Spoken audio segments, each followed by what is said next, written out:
हरे कृष्ण।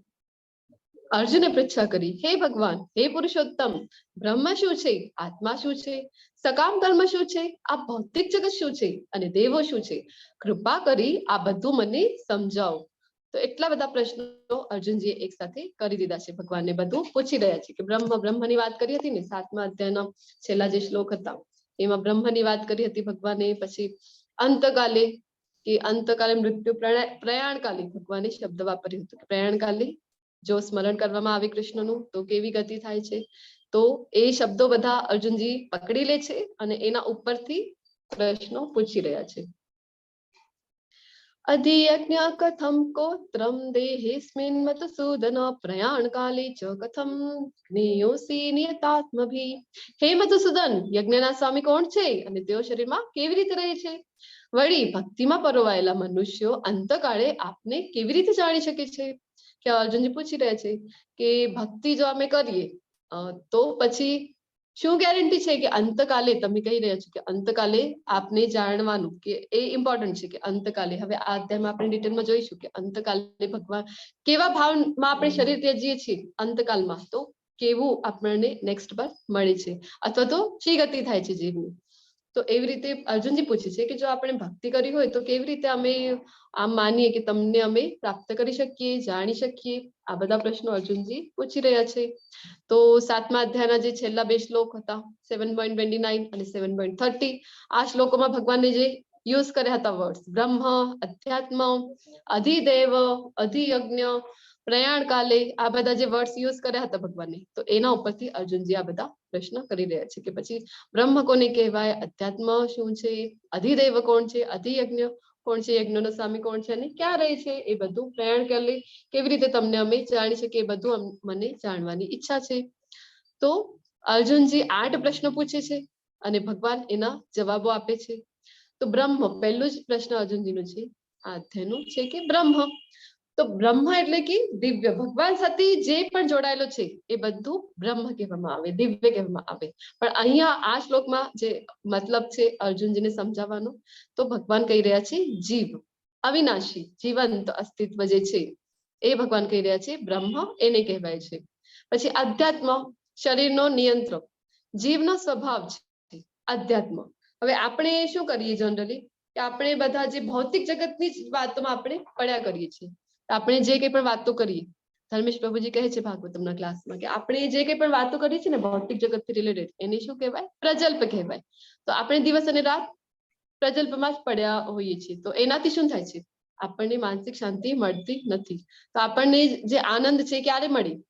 જ્યારે આપણે આધ્યાત્મિક કોઈ પણ એક્ટિવિટીઝમાં આપણે પાર્ટિસિપેટ કરીએ, મંત્ર જાપ કરીએ અથવા તો ભગવદ્ ગીતાના ક્લાસના થ્રુ કૃષ્ણને જાણવાની કોશિશ કરીએ, અથવા તો આપણે શ્રીમદ ભાગવતમ અથવા તો ભગવદ્ ગીતાની બુક્સ જે છે વાંચીએ, ત્યારે આપણને જે છે કે માનસિક શાંતિનો અનુભવ થાય, આપણને સારું લાગે. કારણ કે જીવનો સ્વભાવ જ છે, અધ્યાત્મ જે છે એ જીવનો સ્વભાવ છે. તો ચૈતન્ય મહાપ્રભુ પણ કહે છે આપણને કે જીવેર સ્વભાવ હૈ, જીવેર સ્વરૂપ હૈ કૃષ્ણ નિત્ય દાસ. તો જીવનો સ્વભાવ છે અધ્યાત્મ. તો એ આપણે જ્યારે પણ એ એક્ટિવિટીઝમાં પરોવાઈએ પોતાને, ત્યારે જ આપણે શાંતિ પ્રાપ્ત કરી શકીએ, અધરવાઇઝ નહીં. પછી સકામ કર્મ, કે જે સકામ કર્મ આપણે બધું કર્મયોગમાં ડિટેલમાં જોયું હતું કે ફળદાયી પ્રવૃત્તિઓ.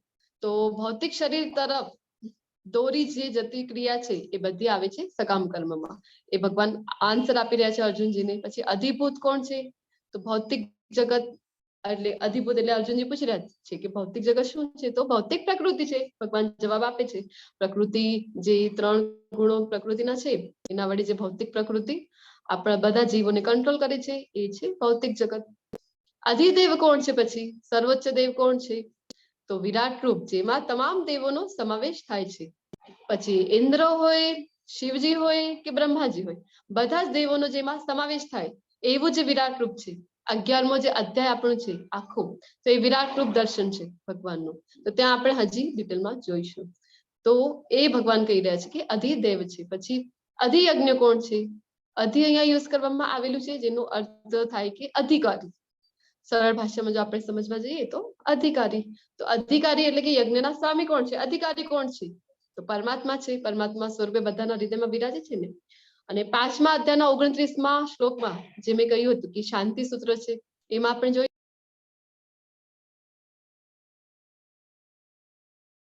ભોક્તારમ યજ્ઞ સર્વલોક મહેશ્વરમ સુહૃદમ સર્વભૂતાનામ જ્ઞાત્વા મામ શાંતિ મૃચ્છતિ. તો એમાં ભગવાને કહ્યું હતું ને કે ભોક્તારમ યજ્ઞ તપસા, સર્વ યજ્ઞનું ભોક્તા કોણ છે?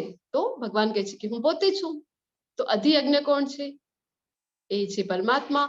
અને રહે છે ક્યાં? પછી અર્જુનજીને પ્રશ્ન થાય છે. તો બધાના હૃદયમાં રહે છે. મૃત્યુ સમય કૃષ્ણનું સ્મરણ કેવી રીતે કરવું? તો જ્યારે જીવનભર સ્મરણ કરેલું હોય ત્યારે જ આપણે મૃત્યુ સમય કૃષ્ણનું સ્મરણ થાય છે. પછી ભગવાન અહીંયા આન્સર આપી રહ્યા છે. શ્રી ભગવાન વાચ અક્ષરમ બ્રહ્મ પરમમ સ્વભાવો અધ્યાત્મ ઉચ્યતે ભૂત ભાવોદ્ભવ કરો વિસર્ગ કર્મ સંનિત. પૂર્ણ પુરુષોત્તમ પરમેશ્વરે કહ્યું અવિનાશી તથા દિવ્ય જીવને બ્રહ્મ કહે છે. હમણાં આપણે જોયું કે જે આત્મા છે આપણું, કેવું છે આત્મા? બીજા અધ્યાયમાં ડિટેલમાં ભગવાને આપણને બતાવ્યું હતું. તો અવિનાશી છે. તો એવા આત્માને ધારણ કરનારા જે જીવો છે એટલે કે આપણે બધા, તો આવા જીવને શું કહેવાય? બ્રહ્મ કહેવાય છે.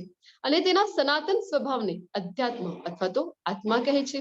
જીવોના ભૌતિક શરીરોનો વિકાસ થવાની જે પ્રક્રિયા સાથે સંકળાયેલા કાર્યોને કર્મ અથવા તો સકામ કર્મ કહે છે. સકામ કર્મ હમણાં આપણે જોયું છે અને ત્રીજા અધ્યાયમાં પણ ખૂબ ડિટેલમાં આપણે જોયું છે. તો બતાવો સકામ કર્મ એટલે શું? કેવા કર્મને સકામ કર્મ કહેવામાં આવે? હરે કૃષ્ણ. ઈચ્છા સહિત જે કર્મો કરવામાં આવે છે કે હું આ કર્મ કરું તો મને એનું ફળ આ સારું મળે, એવું ઈચ્છા સાથે એનું કર્મ કરવામાં આવે એને સકામ કર્મ કહેવાય.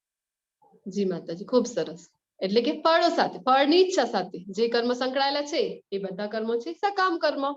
તો ભગવાન કહી રહ્યા છે કે જે કંઈ પણ સકામ કર્મો છે, ભૌતિક શરીરોનો વિકાસ, એટલે કે ભૌતિક શરીરો શું કામ યુઝ કરે છે ભગવાન આ વર્ડ? કારણ કે ઘણા બધા યોનિઓથી આપણે પસાર થયા છીએ. તો જન્મ થાય, પછી શરીરનો વિકાસ થાય, પછી મૃત્યુ થાય છે, પછી ફરીથી જન્મ થાય, ફરીથી શરીરનો વિકાસ થાય. એટલે કે ઘણા જન્મની વાત અહીંયા થઈ રહી છે કે આટલા બધા જન્મોથી જ્યારે આપણે પસાર થઈએ છીએ તો બધા જન્મોમાં આપણે શું કરીએ? જનરલી તો ભૌતિક ઈચ્છાઓ એટલે સકામ કર્મ જ કરીએ છીએ ને, કે આપણને જે આ મારું મારું મારું કરીએ, મને એ જોઈએ, મને શું જોઈએ છે. તો ભૌતિક જે જગત છે એની સાથે જે ઈચ્છા, ફળની ઈચ્છા સાથે કર્મ કરીએ છીએ તો એ બધું સકામ કર્મ છે. તો એ ભગવાન અહીંયા બતાવી રહ્યા છે. તો જેવું આપણું કર્મ હોય, ભગવાન આપણને વ્યવસ્થા કરી આપે છે કે નેક્સ્ટ બર્થમાં એવું આપણને શરીર મળે. તો જો ખૂબ વાસનામાં ઇન્ટરેસ્ટ હોય તો નેક્સ્ટ બર્થમાં કૂતરાનો જન્મ મળે છે. અને કાંઈ પણ વસ્તુ ખાવામાં કોઈને ઇન્ટરેસ્ટ હોય કે બધું નોનવેજ ખાય અથવા તો બધું જે ન ખાવાની વસ્તુ, ગંદી વસ્તુ જે આપણે કહીએ કે જે વર્જ્ય છે શાસ્ત્રોમાં, આવી વસ્તુ જે ખાય છે તો પછી ભગવાન કે એને પણ વ્યવસ્થા કરી આપે છે કે નેક્સ્ટ જન્મ એને મળે છે પુંડળનું, કે પછી તું બધી ખરાબ વસ્તુ ખા અને એમાં પણ તને આનંદ પ્રાપ્ત થઈ શકે છે. પછી જ્યારે આપણે સકામ કર્મમાં ઇન્ટરેસ્ટ હોય કે ફળની ઈચ્છા સાથે જ કરેલું હોય પણ સારા કર્મો કરેલા છે, તો પછી ભગવાન કેવી વ્યવસ્થા કરી આપે કે સ્વર્ગ લોકમાં બધા ભોગ ભોગવી શકે એવી વ્યવસ્થા થાય. પણ જ્યારે કૃષ્ણની ભક્તિ કરવી, જો ટોપ મોસ્ટ પિક્ચરમાં તમે જોઈ શકો છો કે ભગવાનનું જ્યારે આપણે સ્મરણ કરીએ, ભગવાનની જ્યારે ભક્તિ કરીએ છીએ તો શું થાય? તો ભગવાનના ધામમાં આપણને એન્ટ્રી મળે અને આપણે ભગવાનની લીલાઓમાં સહભાગી થઈ શકીએ. હે દેહધારીઓમાં શ્રેષ્ઠ, નિરંતર પરિવર્તનશીલ આ ભૌતિક પ્રકૃતિ અધિભૂત એટલે કે ભૌતિક પ્રાકટ્ય કહેવાય છે.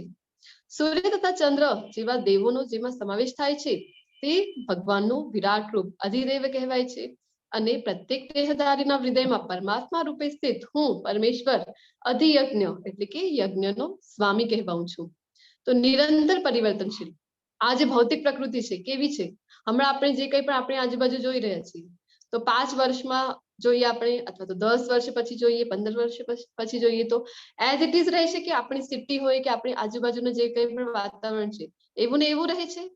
કન્ટિન્યુ ચેન્જ થાય છે ને, ત્યાં નિરંતર પરિવર્તન થયા કરે છે. તો આવી રીતે અને અહીંયા એક એક્ઝામ્પલ પણ આપેલું છે જો કે બટરફ્લાયની લાઈફ સાયકલ આપેલી છે. તો કેટરપિલર હોય છે, પછી પ્યુપા, કકુન અને એની પાછળ એનાથી બટરફ્લાય ખૂબ સ્ટ્રગલ કરીને એને તોડીને જ્યારે બહાર આવે છે ત્યારે આખી બટરફ્લાય બને છે. તો આવી જે આ બર્થ સાયકલ છે બટરફ્લાયની, તો આવી જ રીતે આ જે ભૌતિક પ્રકૃતિ છે એ કેવી છે? તો સતત પરિવર્તનશીલ છે. એમાં હમણાં જે જોઈ રહ્યા છે થોડાક સમય પાછળ એવું નહીં રહે, કન્ટિન્યુ એમાં ચેન્જીસ થયા કરે છે. કન્ટિન્યુ આ જે છે કે ચેન્જ થયા કરે છે, આ પરિવર્તનશીલ છે. અને ભગવાનનું જે વિરાટ સ્વરૂપ છે જેમાં ચંદ્ર અને સૂર્ય જેવા દેવોનો પણ સમાવેશ થાય છે, એ ભગવાન કહી રહ્યા છે કે અધિદેવ છે. અને બધાના હૃદયમાં, પ્રત્યેક જીવના હૃદયમાં આપણે જોઈ ગયા છીએ કે પરમાત્મા સ્વરૂપે જે વિરાજે છે કૃષ્ણ, તો એ છે યજ્ઞોના સ્વામી. હવે તમે મને જણાવો કે મૃત્યુ સમયે આપણે બધાને શું કરવું જોઈએ? હરે કૃષ્ણ. તમે બધાને શું લાગે છે કે મૃત્યુ સમયે શું કરવું જોઈએ આપણે? હરે કૃષ્ણ. અશ્વિની માતાજી, વૈભવી માતાજી, ઈલા માતાજી, ધરા માતાજી, જયશ્રી માતાજી, શું લાગે છે? ઈશ્વરનું સ્મરણ અથવા તો અભ્યાસ. અચ્છા, હજી કોઈને શું લાગે? તમે એડ કરી શકો અથવા પોતાનું મત તમે વ્યક્ત કરી શકો છો.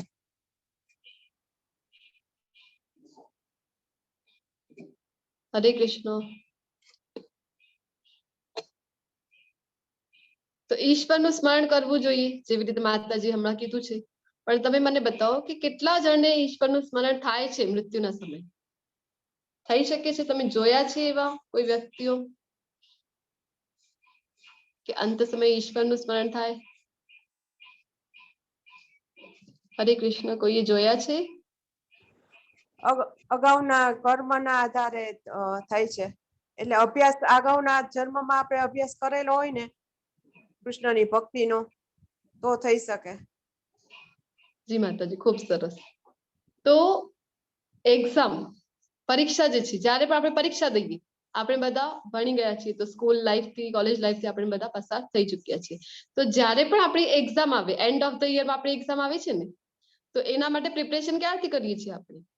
હોલ યર જ્યારે આપણે સ્ટડી કરેલું હોય છે, ત્યારે જ્યારે એન્ડમાં એક્ઝામ આવે ત્યારે આપણે લખી શકીએ છીએ. 3 કલાકનું જે આપણું પેપર હોય છે, તો એ આપણે ક્યારે આપી શકીએ? જ્યારે પૂરો વરસ, આખો વરસ આપણે એની સ્ટડી કરી હોય, એનું વાંચન કર્યું છે, એના પર ચિંતન કર્યું છે, ત્યારે જઈને આપણે 3 કલાકમાં એ સબ્જેક્ટ ઉપર આપણે પેપર આપી શકીએ છીએ, એની એક્ઝામ આપી શકીએ છીએ. આપણા જિંદગીની જે છે, આપણી લાઈફની મોટીમાં મોટી જે પરીક્ષા છે, એ છે મૃત્યુ. તો મૃત્યુ સમય જેવા જેવા ભાવમાં આપણે શરીર ત્યજીશું, અથવા તો જે આપણે ઈચ્છા વ્યક્ત કરીશું, એવી આપણી ગતિ થશે. એના આધારે નક્કી થાય છે કે આપણને કેવું જન્મ મળશે, આગલું જે જન્મ મળશે એ, અથવા તો ક્યાં આપણે ધામમાં એન્ટ્રી મળશે કે નહીં, એ બધું મૃત્યુ પર ડિપેન્ડ છે. તો મૃત્યુ જે છે એ આપણી મોટીમાં મોટી પરીક્ષા છે. એના માટે આપણે શું તૈયારી કરીએ છીએ? આ જે પરીક્ષા છે, જે સૌથી મોટી પરીક્ષા છે, એના માટે આપણે ક્યારે પણ તૈયારી કોઈ કરતા જ નથી. તો મૃત્યુ સમયે જે માતાજી કીધું છે કે ઈશ્વરનું સ્મરણ કરવું જોઈએ, પણ આપણને ઈશ્વરનું સ્મરણ થાય જ નહીં. મૃત્યુ સમયે કહેવામાં આવે છે કે 40,000 વિંછીઓ જે હોય છે, એ એક સાથે જ્યારે ડંખ મારે ત્યારે જેટલી પીડાઓ થાય છે ને, હરે કૃષ્ણ, તો જે 40,000 વિંછીઓ એક સાથે જ્યારે આપણને ડંખ મારે છે, ત્યારે જેટલી આપણને પીડા થાય, એટલી મૃત્યુ સમયે પીડા થાય છે. તો મૃત્યુના સમયે ભગવાનનું સ્મરણ કરવું એ ખૂબ જ રેર હોય છે. તો ક્યારે આપણને આવશે? જ્યારે લાઈફ ટાઈમ આપણે એની પ્રેક્ટિસ કરી હોય, ત્યારે જ આપણને ભગવાનનું સ્મરણ આવી શકે. અધરવાઇઝ જનરલી આપણે જોઈએ તો મૃત્યુ સમયે કોનું સ્મરણ આવે? તો જે કંઈ પણ લાઈફ ટાઈમ કર્યું છે, ભૌતિક જે વિષય છે, એમાં આપણે આસક્તિ હોય, બધું મારું મારું મારું. આપણા જે સંતાનો છે એમાં આપણું આસક્તિ હોય છે, ઘરમાં આસક્તિ હોય. તો એવી જ રીતે આપણને મૃત્યુ સમયે એ જ બધી વસ્તુઓ યાદ આવે, જે આપણે લાઈફ ટાઈમ કર્યું છે, મોહમાં આપણે પડેલા હોઈએ છીએ ભૌતિક જગતના, તો એ જ આપણને મૃત્યુ સમયે યાદ આવે છે.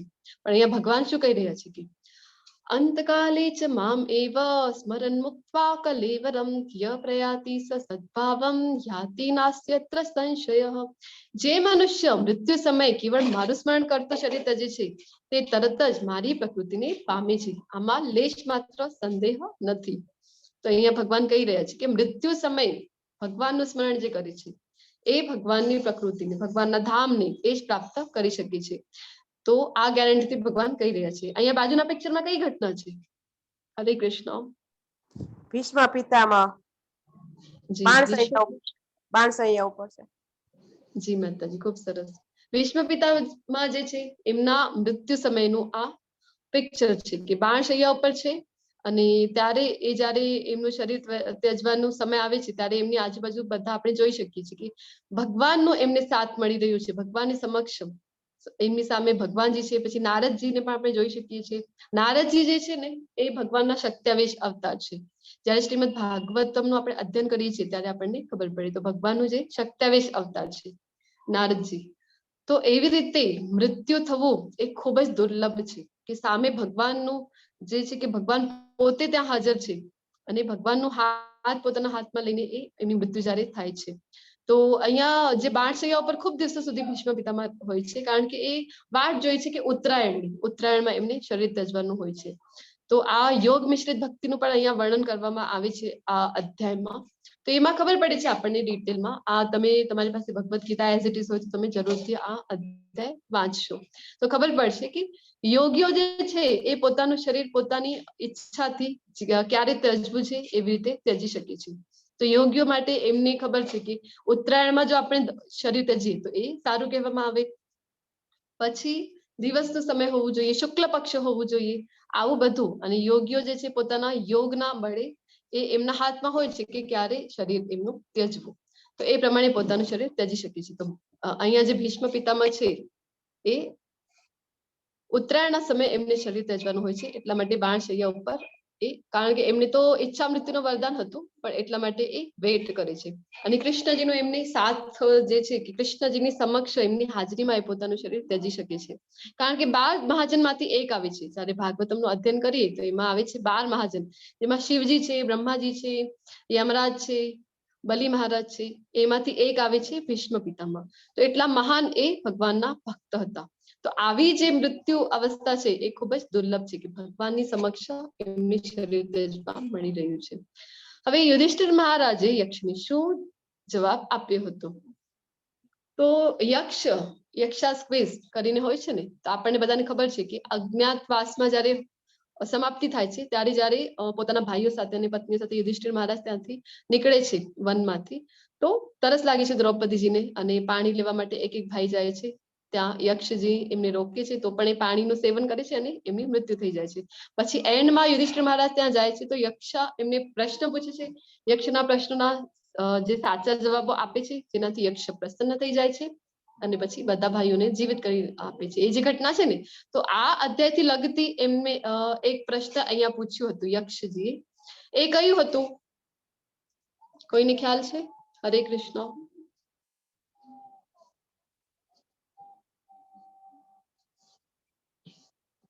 હરે કૃષ્ણ. તો યક્ષજીએ એમને પૂછ્યું હતું કે આ જે સંસાર છે એમાં સૌથી આશ્ચર્યજનક વાત કઈ છે? આ પ્રશ્ન જ્યારે પૂછ્યું હતું યક્ષજીએ તો એના આન્સરમાં યુધિષ્ઠિર મહારાજે જે કીધું હતું એ કોઈને ખ્યાલ છે? આશ્ચર્યજનક વસ્તુ, સૌથી આશ્ચર્યજનક વસ્તુ કઈ છે? હરે કૃષ્ણ. કૃષ્ણ ભગવાને આ બ્રહ્માંડની રચના કરેલી છે એ જ આશ્ચર્યજનક છે. ઓકે, યસ માતાજી. પણ અહીંયા આ જે પ્રશ્ન યક્ષજીએ પૂછ્યું હતું ને કે સૌથી આશ્ચર્યકારક વસ્તુ આ સંસારમાં કઈ છે, તો એના જવાબમાં યુધિષ્ઠિર મહારાજે જે કીધું હતું એ આપણે અહીંયા જોઈશું. આ શ્લોક આપ્યું છે એનું અનુવાદ હું વાંચું છું. Hundreds and thousands of living entities meet death at every moment, but a foolish living being nonetheless thinks himself deathless and does not prepare for death. This is the most wonderful thing in this world. કે હજારો અને આપણી સમક્ષ જે હજારો આજુબાજુની જે છે પ્રજાતિઓ છે એમાંથી દર ક્ષણે કોઈને કોઈની મૃત્યુ થતી જ હોય છે. આપણે જોઈએ છીએ આપણી આજુબાજુમાં કીડીની યોનિમાં હોય અથવા તો કોઈ પણ યોનિમાં હોય તો દર ક્ષણે કોઈની મૃત્યુ આપણે જોઈએ છીએ. તો પણ અહીંયા યુધિષ્ઠિર મહારાજ કહે છે કે જે મૂર્ખ મનુષ્ય છે એ શું વિચારે છે કે અમારું મૃત્યુ થવાની જ નથી, અમે અમર છીએ. આપણે કેવી રીતે વર્તન કરીએ છીએ કે મૃત્યુ જે બધાની ખબર જ છે ને, બધાને આવવાની છે મૃત્યુ, એની માટે આપણે કોઈ પણ પ્રિપેરેશન કરતા નથી આખી આપણી જિંદગીમાં. અને આપણે આમ વિચારીએ કે અમારી તો મૃત્યુ થવાની જ નથી. તો આ સૌથી આશ્ચર્યકારક વાત છે. તો હવે તમે બતાવો કે કૃષ્ણ સિવાય બીજું કંઈ યાદ કરીએ આપણે, જો મૃત્યુ સમયની વાત થઈ રહી છે તો પછી પરિણામ શું આવશે? હરે કૃષ્ણ.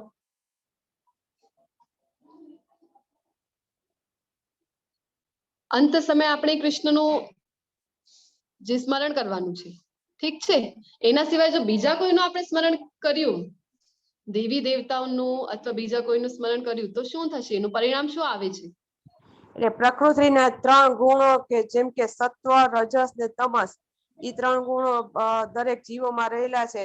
એના ઈ ત્રણેયને ડિવાઈડ કરીને જેના આધારે જે મનમાં ઈચ્છા હશે એના આધારે ઈ જો યાદ આવશે તો ઈ પ્રમાણે એનું પરિણામ અથવા તો બીજો જન્મ મળશે. જી માતાજી. તો હવે આપણે ડિટેલમાં જોઈશું. જય શ્રી માતાજી, ખૂબ ખૂબ ધન્યવાદ જવાબ આપવા બદલ. તો હવે આપણે જોઈશું એક હે કુંતી પુત્ર, ભગવાન કહે છે કે શરીરનો ત્યાગ કરતી વખતે મનુષ્ય જે ભાવનું સ્મરણ કરે છે એવા જ ભાવને તે નિશ્ચિતપણે પ્રાપ્ત કરે છે. તો અહીંયા ભગવાન પોતે બતાવી રહ્યા છે કે જે ભાવનું સ્મરણ કરીશું મૃત્યુ સમયે, અંત સમયે, પ્રયાણકાલી, જે યમ યમ વાપી સ્મરણ ભાવમ ત્યજ્યંતે કલેવરમ, શરીરનો ત્યાગ કરતી વખતે જે ભાવનું સ્મરણ કરીશું એવો જ જે છે આપણને નિશ્ચિતપણે નેક્સ્ટ બર્થ જે છે એની પ્રાપ્તિ થશે. અહીંયા એક સુંદર ઘટના આવી છે શ્રીમદ ભાગવતમની. આ ઘટના તમારી સમક્ષ છે તો એ આપણે શોર્ટમાં લેવાની પ્રયત્ન કરીશું. તો ભરત રાજાની ઘટના છે. ભરત રાજા ખૂબ મોટા સમ્રાટ હતા, ખૂબ મોટા રાજા હતા, જેમના નામ ઉપરથી આપણા દેશ, આખા દેશનું જે છે નામ ભારત પડ્યું છે. તો એવા આ ભરત રાજા, પણ પહેલાના રાજાઓ કેવા હતા? તો ઋષિઓ જેવી પણ એમનામાં ક્વોલિટીઝ હતી. હરે કૃષ્ણ. તો રાજા જે હતા એમાં ઋષિઓ જેવી પણ ક્વોલિટીઝ હતી. જ્યારે પણ વાનપ્રસ્થાશ્રમનો સમય આવે છે ત્યારે જેટલું પણ એમનું સામ્રાજ્ય હોય એ બધું ત્યજીને તુરંત વનમાં જવા માટે તૈયાર થઈ જાય. તો એવી જ રીતે જ્યારે રાજા ભરતનો સમય આવ્યો વાનપ્રસ્થાશ્રમ માટે, તો એ પણ જે કંઈ પણ હતું એમનું એટલું બધું સામ્રાજ્ય એ પોતાના પુત્રોને સોંપી ને પછી વનમાં જવા માટે નીકળી જાય છે. કારણ કે જીવનનું જે હાયર પર્પસ છે એમને ખબર હતી કે અથાતો બ્રહ્મ જિજ્ઞાસા, જીવનનું જે લક્ષ્ય છે એ શું છે. ગુરુકુળમાં ભણતા હતા એટલે બધાને ખ્યાલ હતું પહેલાના જમાનામાં. તો એવી રીતે જે રાજા છે એમને પણ જીવનનું જે હાયર જે ઉદ્દેશ હતું એ પ્રાપ્ત કરવું હતું, એના માટે નીકળી જાય છે. પછી વનમાં જાય, ત્યાં ખૂબ યજ્ઞ કરે છે, ભગવાનનું ખૂબ સ્મરણ કરે છે. અને પછી શું થાય છે કે એક દિવસની ઘટના છે કે એ જોઈ રહ્યો છે કે એમને અવાજ આવે છે. તો આજુબાજુ જે છે કે અવાજ ક્યાંથી આવી રહ્યો છે? તો એક હરિણી હોય છે ને એ ભાગે છે.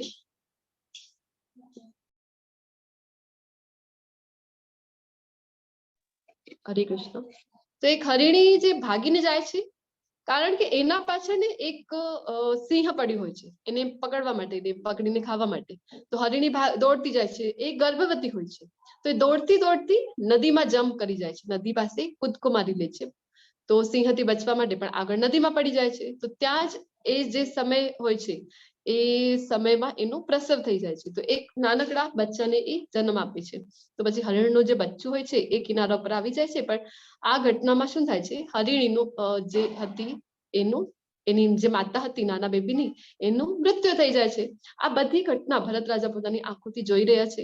પછી એમને એમ થાય છે કે અરે આ કેવું કહેવાય કે નાનકડું એવું બાળક છે હરિણીનું. તો એની માતા એને જન્મ આપતા વેત જ એની માતાથી એવી ખોટું પડી ગયું, એની માતા જતી રહી છે. હવે બાળકની સંભાળ કોણ રાખશે? તો પછી એ જે રાજા છે એ વિચાર કરે છે કે મને કરવું જોઈએ, મને આ બાળકનું ભરણ પોષણ કરવું જોઈએ. તો પછી ઉપાડીને લઈ આવે છે. જો પહેલા પિક્ચરમાં તમે જોઈ શકો છો કે કેવી રીતે આ હરિણીના નાના બેબીને ઉપાડીને લઈ આવે છે અને પછી એનું પાલન પોષણ કરે છે. પણ જ્યારે એ ઘટના થઈ રહી છે કે કોઈ નથી, જ્યારે જોઈ છે અને હરિણી જે બેબી છે નાનું એને લઈ આવે છે, એનું પોષણ પાલન બધું કરે છે, ત્યાં સુધી પણ કોઈ પ્રોબ્લેમ નથી. પણ એમાં ખૂબ આસક્ત થઈ જાય છે. એટલું બધું સામ્રાજ્ય હતું એ બધું છોડીને વનમાં આવી ગયા છે. પણ શું થાય છે કે અહીંયા આવીને એક હરણના નાનકડા બાળકમાં આસક્તિ થઈ જાય છે. એ જે કઈ પણ હવન કાર્ય કરે તો એમનું અડધું ધ્યાન તો આ બેબીમાં જ હોય છે. ક્યાં છે આ, શું કરે છે નાનકડું બાળક, શું કરી રહ્યું છે હરિણનું, તો કૂદકા મારે છે, ક્યાં છે એને જોયા કરે. તો એક દિવસ શું થાય કે એ લાકડા હવન માટે એમને લાકડા જોઈતા હતા, એ લેવા માટે નીકળે છે. અને જ્યાં પણ જાય ને આ બાળકને સાથે જ લેતા જાય છે. પણ પછી બાળક થોડું મોટું થઈ જાય છે તો અહીંયા ત્યાં કૂદકા મારી મારીને જતો રહે છે. એક દિવસ એમને મળતું નથી. એ વિચાર કરે છે કે આ નાનકડું બાળક ક્યાં ગયું? તો એને શોધતા શોધતા જાય છે કે હરિણીનું બાળક ક્યાં ગયું, બાળક ક્યાં ગયું? હવે જયારે મોટું થઈ ગયું ત્યારે તો એને છોડી દેવું હતું ને, પણ એટલા આસક્ત થઈ ગયા હતા આ બચ્ચામાં, તો એમના મગજમાં જે માઇન્ડમાં કન્ટિન્યુ એના જ વિચારો રહે કે શું કરતું હશે, ક્યાં ગયું છે, સેફ તો છે કે નહીં. આવી રીતે એને શોધતા શોધતા નીકળી ગયા. કે બાળક ક્યાં ગયું, હરણનું બાળક ક્યાં ગયું. માઇન્ડમાં આ જ એમના વિચારો હતા. ને એમનો પગ લપસી જાય છે, પછી ત્યાંથી એ ઊંચાઈથી પડીને એમનો મૃત્યુ થઈ જાય છે. પણ અંત સમયમાં શું વિચાર હતું, તો કન્ટિન્યુ એ હરણનો વિચાર હતું મનમાં કે શું કરતું હશે હરણ. તો આ કારણે શું થયું કે એમને જે નેક્સ્ટ બર્થ હતું એ હરણના યોનિમાં મળ્યું. જે ભાવમાં આપણે શરીર ત્યજીએ છીએ તો એવું જ આપણને નેક્સ્ટ જન્મ મળે છે.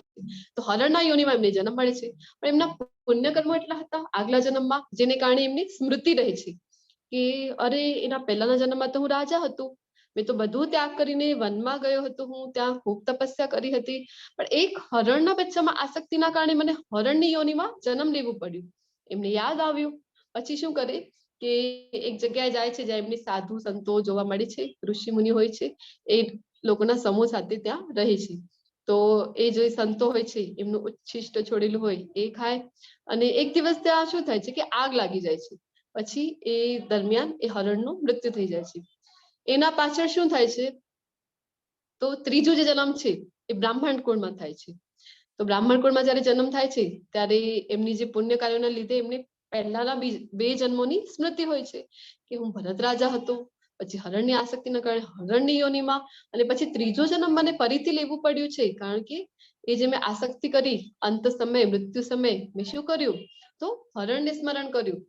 તો એના કારણે મને ફરીથી આ ત્રીજો જન્મ પણ મળ્યું છે. તો હવે તો મને કાંઈ રિસ્ક નથી લેવું. તો બ્રાહ્મણ કુળમાં જન્મ મળે છે પણ કાંઈ બોલતા જ નથી કોઈની સાથે. એમને એમ થાય છે કે મોઢું ખોલીશ તો હું ફસાઈશ, તો કાંઈ બોલતા જ નથી. તો બધાને એમ થાય છે કે જડ છે આ, એટલે કે મૂર્ખ માને છે એમને કે કાંઈ બોલતો નથી. તો એનું નામ શું પડી જાય છે પછી જડ ભરત. જડ ભરત કરીને જ એમને બધા બોલાવા લાગે છે. તો એક દિવસની ઘટના છે કે એ જે લોટારા હોય છે ને, તો એ લોકો આવું કંઈક હવન કરતા હોય છે મહાકાલીના સમક્ષ. તો ત્યાં બલિ ચડાવવા માટે કોઈની જરૂરત હોય છે. તો એમને દેખાય છે, જળ ભરતજીને જોઈ છે તો એમને લઈ આવે છે, કારણ કે કઈ બોલે જ નહીં. તો એ ઉપાડીને લઈ જાય છે તો પણ કઈ બોલતા જ નથી. અને ત્યાં મહાકાલીના સમક્ષ એમની બલિ આપવા માટે જેવી રીતે શસ્ત્ર ઉપાડે છે તો મહાકાલી જે છે ખૂબ ગુસ્સે થઈ જાય છે. એ વિચારે છે કે આવો સાધુ માણસ છે, એટલો સરળ માણસ છે, અને કેવી રીતે એને હેરાન કરે છે આ લોકો. તો ખૂબ ગુસ્સે થઈ જાય છે અને પ્રકટ થઈ જાય છે મહાકાલી. તે જેટલા લોકો લૂંટારાઓ જે છે એમને લઈ આવ્યા હતા બધાને ત્યાં મારી નાખે છે. પછી થોડાક દિવસ પાછળની ફરીથી એક ઘટના થાય છે વનમાં, કે એ જે વનમાં રહેતા હોય છે જળ ભરત, એ વનમાં એક દિવસ રાજા રાહુગણ હોય છે એમની ત્યાંથી પાલખી જઈ રહી હોય છે. તો પાલખીને ઉપાડવા 4 માણસોની જરૂર હોય. તો પછી એક માણસ એમને ઓછું પડી જાય છે તો એ સૈનિકોને આદેશ આપે છે કે જાઓ અહીંયા આજુબાજુમાં જો કે તમને કોઈ મળે તો એને તમે લઈ આવો. તો સૈનિકો આજુબાજુ જોવા નીકળે તો એમની દ્રષ્ટિ જળ ભરત ઉપર પડે છે. તો એ વિચાર કરે કેવો હૃષ્ટપૃષ્ટ માણસ છે, તો એને લઈ આવે છે અને પાલખી ઉપાડવા માટે કહે છે. પછી જળ ભરત જે છે પાલખી ઉપાડે અને શું કરે કે નીચે જોઈ જોઈને ચાલે. તો નીચે જયારે એમની દ્રષ્ટિ પડે કે કારણ કે એ જન્મમાં એમને ડિસાઈડ કર્યું હતું ને કે કોઈ પણ પાપ કર્મ એમની પાસેથી થવા ન જોઈએ. તો પછી નીચે જોઈને ચાલે કે કોઈ કીડી ઉપર પણ પગ ના આવી જવું જોઈએ. આમ ઠેકડા મારતા મારતા જાય કે નીચે જોઈ અહીંયા કીડી હોય તો અહીંયા ઠેકડા મારે, પછી ત્યાં ઠેકડા મારે. તો આનાથી શું થાય, રાજા રાહુગણની જે પાલખી છે આમ હલક ડુલક થયા કરે છે. તો પછી રાજાને ગુસ્સો આવી જાય છે, કહે છે કે કેવું મૂર્ખ માણસ છે, આ શું કરી રહ્યો છે, કેવી રીતે ઠેકડા મારીને ચાલે છે. તો પાલખીને ઉભી રાખે છે. પછી નીચે ઉતરી અને જે જળ ભરતજીને ખૂબ સંભળાવે છે, ખૂબ અપશબ્દો પણ કહે છે. તો એની પાછળ જળ ભરતજી જે એ મોઢું ખોલે છે અને પછી જ્ઞાન આપવાની શરૂઆત કરે. તો જળ ભરતના મોઢેથી જયારે એ રાજા જોઈ કે એમને ખબર પડી કે કેટલા આ તો ખૂબ જ્ઞાની માણસ છે. હું તો મને તો એમ થયું હતું કે આ તો કોઈ મૂર્ખ માણસ છે, પણ આ તો ખૂબ જ જ્ઞાની છે. પછી એમની ભૂલ સ્વીકારે છે અને એમની પાસેથી ક્ષમા માંગે છે. તો આવી રીતે આખી જે ઘટના છે તો એ રાજા ભરતની ઘટના છે. તો એમાંથી આપણે જોઈએ કે આપણા આ અધ્યાયને લગતી ઘટના કેવી રીતે છે. અંત સમયે કેવળ એક હરણના બાળકનું એમને સ્મરણ કર્યું તો એના કારણે એમને કેવી રીતે આ જન્મ મૃત્યુના ચક્રમાં ફસાઈ ગયા. તો એવી રીતે અંત સમય ભગવાને કીધું છે કે અંત સમય મામ એવ પોતાનું સ્મરણ કરવાનું ભગવાન અહીંયા કહી રહી છે કે સ્મરણ મુક્વા કલેવરમ. તો અંતકાલે ચ મામ એવ સ્મરણ મુક્વા કલેવરમ. તો અંતકાલે કૃષ્ણનું સ્મરણ કરીએ તો આપણને ધામમાં એન્ટ્રી મળે. તો અંત સમયે કેવા ભાવમાં આપણે શરીર ત્યજીએ છીએ એ ખૂબ જ ઇમ્પોર્ટન્ટ હોય છે. તો ફરીથી એક ઘટના આવે છે શ્રીમદ ભાગવતમની, તો અજામિલની ઘટના. એ આપણે જોઈશું કે અજામિલ જે છે બ્રાહ્મણ કુળમાં જન્મ એમનું થતું હોય છે. તો બ્રાહ્મણ કુળમાં જન્મે છે. બ્રાહ્મણને ત્યાં પછી એમના પિતાજીને પૂજા માટે ફૂલોની જરૂરત હોય છે. તો ફૂલ તોડવા માટે એક વનમાં જાય છે. તો એક દિવસની ઘટના છે. એ જોઈ છે, એક દ્રશ્ય એમની જોવામાં આવે છે કે એક શુદ્ર જાતિનો પુરુષ હોય છે, એમની સાથે ગણિકાને જોઈ છે. તો જોઈ છે ત્યાં સુધી કોઈ વાંધો નથી, પણ ભગવાને આપણને બીજા અધ્યાયમાં બતાવ્યું હતું ને કે વ્યક્તિનું પતન કેવી રીતે થાય છે. 2 શ્લોકમાં આપણે જોયું હતું કે કોઈ વસ્તુ જોઈ પછી કન્ટિન્યુ એનું ચિંતન કર્યું, જ્યારે આપણે કન્ટિન્યુ એ જ વસ્તુ ઉપર ચિંતન કર્યું તો પછી એનાથી શું થાય, તો કામના ઉત્પન્ન થાય. પછી કામના ઉત્પન્ન થાય, એ પૂર્ણ ન થાય તો શું થાય, એનાથી ક્રોધ ઉત્પન્ન થાય. ક્રોધથી શું થાય, તો મોહ ઉત્પન્ન થાય. મોહથી બુદ્ધિ ભ્રષ્ટ પામે છે, અને બુદ્ધિ ભ્રષ્ટ થવાથી શું થાય, તો વ્યક્તિનું પતન થાય છે, અધોગતિ પામે છે. તો એવી રીતે આપણે જોયું હતું ને બીજા અધ્યાયમાં. તો અજામિલની સાથે એવું જ થયું. એમણે એક ઘટના જોઈ, તો એ ઘટના જોઈ તો પછી એનાથી તો કોઈ વાંધો નથી, પણ કન્ટિન્યુ એ જ વિચાર કરે છે. પછી એમને એમ થાય છે કે એ જે સ્ત્રી છે, એ જે ગણિકા છે, એ તો મારી સાથે હોવી જોઈએ. તો ઘરે જાય, પોતાની પત્નીને કહે કે તું તો આખો દિવસ કેટલું કામ કરે છે, થાકી જતી હોઈશ ને તું. તો એમની પત્ની કહે છે ના ના, તો તમે તો મારા સ્વામી છો, તમારી સેવા કરવામાં મને તો આનંદ થાય છે. તો એ કહે કે ના, હું તારી માટે ને એક સેવિકા લઈ આવું છું. તો એની પત્ની ના પાડે છે, તો પણ એ ગણિકાને લઈ આવે છે અને એને પછી પોતાના ઘરમાં રાખે છે. પછી પોતાની પત્નીની ખૂબ ઉપેક્ષા કરે. એના તો જે મા બાપ છે એમને ઘરથી કાઢી મૂકે છે. અને પછી એ જે ગણિકા છે એને જયારે કહે છે કે મને તારી સાથે વિવાહ કરવા છે, ત્યારે ગણિકા તો ખૂબ હસે છે, કહે છે કે તું બ્રાહ્મણ કુળનું, એટલા ઊંચા કુળનું છે, અને હું તો કેટલી શુદ્ર જાતિની છું, તો મારી સાથે તું વિવાહ કરીશ, તો મને મારી તો શરત છે કે મને તો માંસાહાર કરવા જોઈએ, પછી તો મને ખૂબ ધન જોઈએ. તો આવું બધું જે છે કે નશા માટે જે છે કે દારૂ ને એવી વસ્તુ જોઈએ, તો બધું કરવા માટે એ તૈયાર થઈ જાય છે. અજામિલ જે છે તો એ બધું કરવા માટે તૈયાર થઈ જાય છે. ખૂબ ખરાબ કર્મો કરવા માંડે છે. બ્રાહ્મણ કુળમાં જન્મે છે તો પણ ખૂબ જે કંઈ પણ એ ગણિકાએ માંગણી કરી હતી એ કરવા માટે ખૂબ ખરાબ કર્મો કરે છે, જેના કારણે એના માતા પિતા પણ ઘર છોડીને જાય છે. પછી પત્નીને પણ ઘરથી કાઢી મૂકે છે. પછી આવી રીતે થોડાક દિવસો પછી એમની ત્યાં એક સૌથી નાનો જે એમનો દીકરો હતો એનું જન્મ થાય છે. તો પછી એમને ત્યાં સાધુ પુરુષો આવે છે, સંત મહાત્માઓ આવે છે. તો સંત મહાત્માઓ કેવા હોય છે, ભગવાનના જે ભક્તો હોય કેવા હોય, તો અહેતુકી કૃપા કરે કોઈના ઉપર પણ. તો અહીંયા અજામિલ પાસે આવે છે, તો એમને એ કહે છે કે અમે તમને કહીએ છીએ, તમે અમારી એક વાત સાંભળો, કે તમે તમારો જે નાનો દીકરો છે ને એનું નામ તમે નારાયણ રાખો.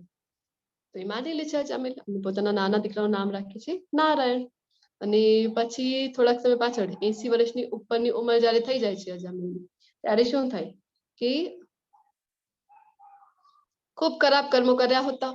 તો જ્યારે એમનો મૃત્યુનો સમય આવે છે, બીમાર થઈ જાય છે, ખાટલો પકડી લે છે, અને મૃત્યુના સમય એમને લેવા માટે આવે છે યમજીના જે દૂતો હોય છે એ આવે છે અજામિલને લેવા માટે. તો જ્યારે દૂતોને જોઈ છે ને, યમરાજના દૂતોને જોઈ છે, ત્યારે ખૂબ ગભરાઈ જાય છે.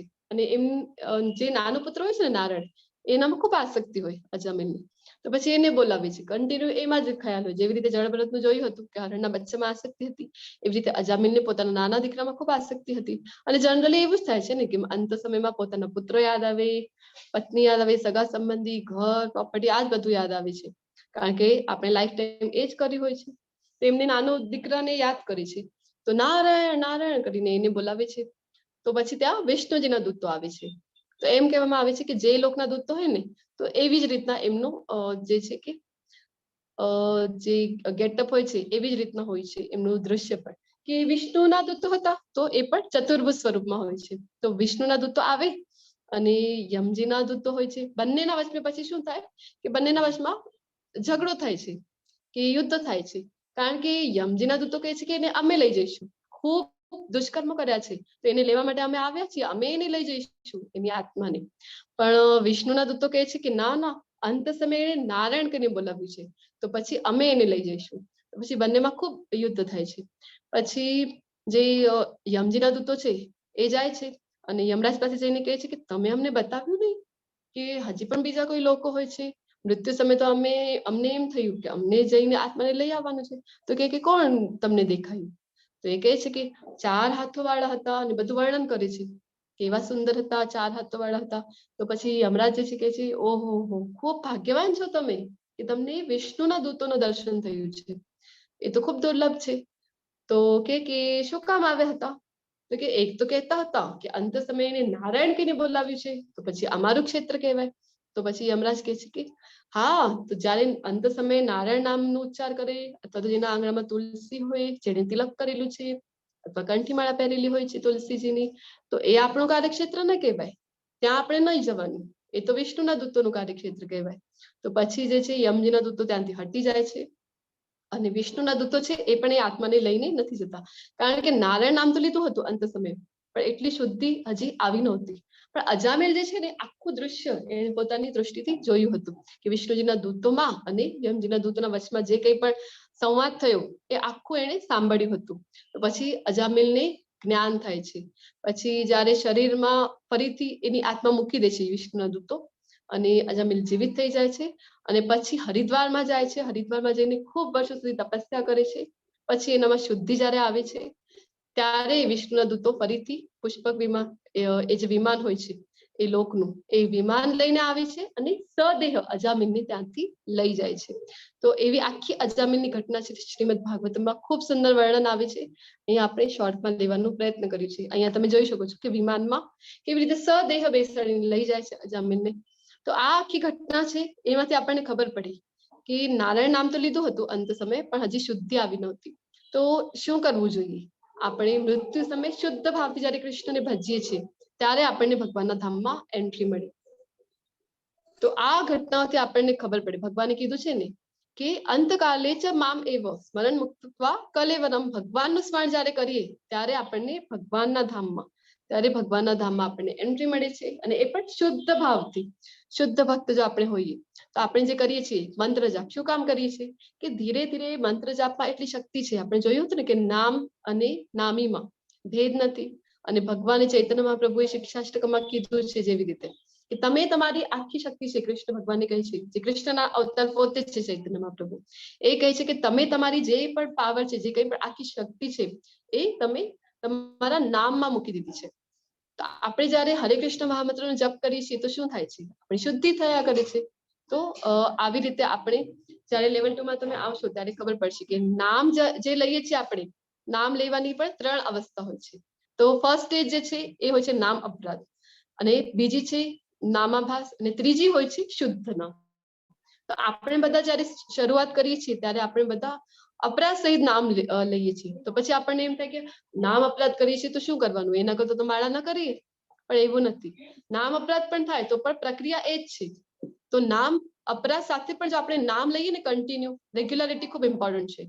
તો જયારે રેગ્યુલર આપણે નામ લઈએ છીએ ધીરે ધીરે શું થાય છે, આપણામાં શુદ્ધિ આવતા જાય, અને આપણે નામ અપરાધથી નામાભાસ સુધીની અવસ્થામાં પહોંચીએ છીએ. અને પછી ગ્રેજ્યુઅલી જયારે કન્ટિન્યુશનમાં આપણું નામ જપ થયા કરે, તો પછી ધીરે ધીરે શુદ્ધ નામ જપ આપણે કરી શકીએ છીએ. તો રસ્તો પણ એ જ છે, અને એનું ડેસ્ટિની પણ એ જ છે, ગંતવ્ય પણ એ જ છે. તો હે પાર્થો, જે મનુષ્ય પોતાના મનને મારું સ્મરણ કરવામાં સદા મગ્ન રાખી ભાવથી પૂર્ણ પુરુષોત્તમ પરમેશ્વર રૂપે મારું ધ્યાન કરે છે, તે નિશ્ચિતપણે મને પ્રાપ્ત કરે છે.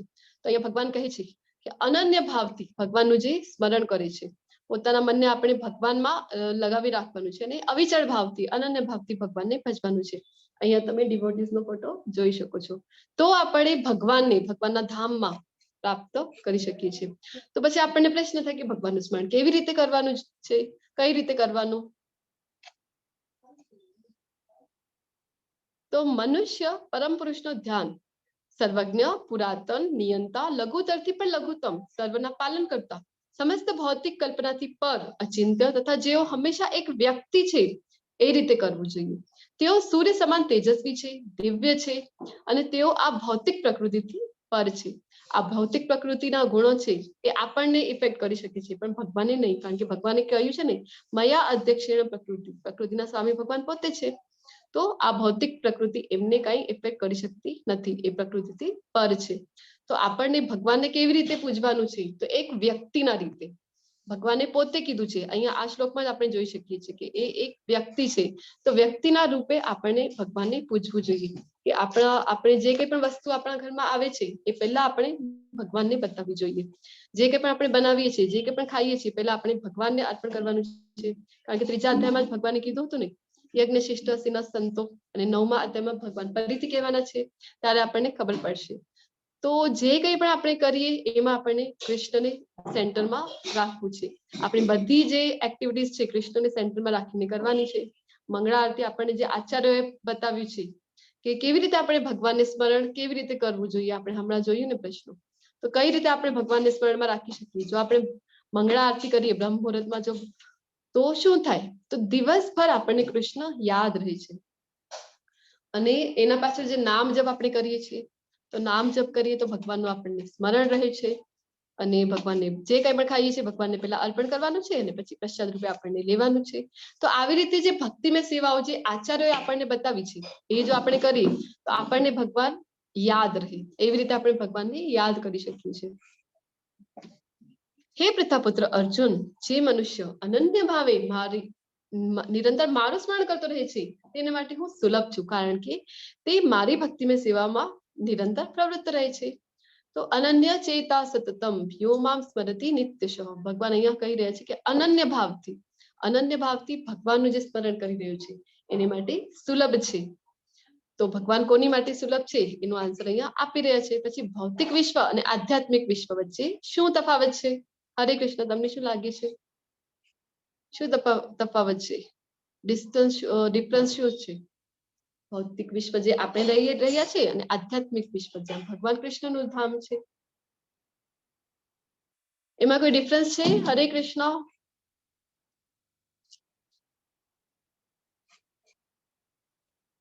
તમને બધાને શું લાગે છે, કોઈ ડિફરન્સ છે કે નથી, કે બંને સરખા જ છે?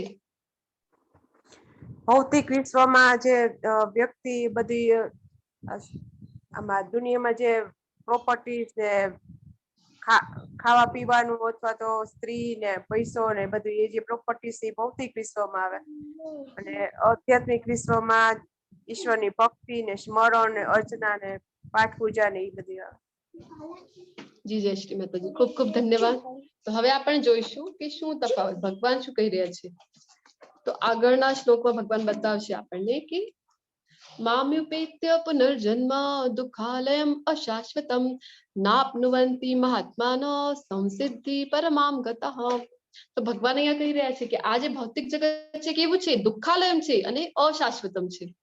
તો જે ભગવાન એટલે કે જે મેન્યુફેક્ચરર છે આ ભૌતિક જગતના, એ પોતે કહી રહ્યા છે કે આ જે મેં વસ્તુ બનાવી છે એટલે કે ભૌતિક જગત મેં બનાવ્યું છે એ કેવું છે, દુઃખાલયમ છે, અશાશ્વતમ છે.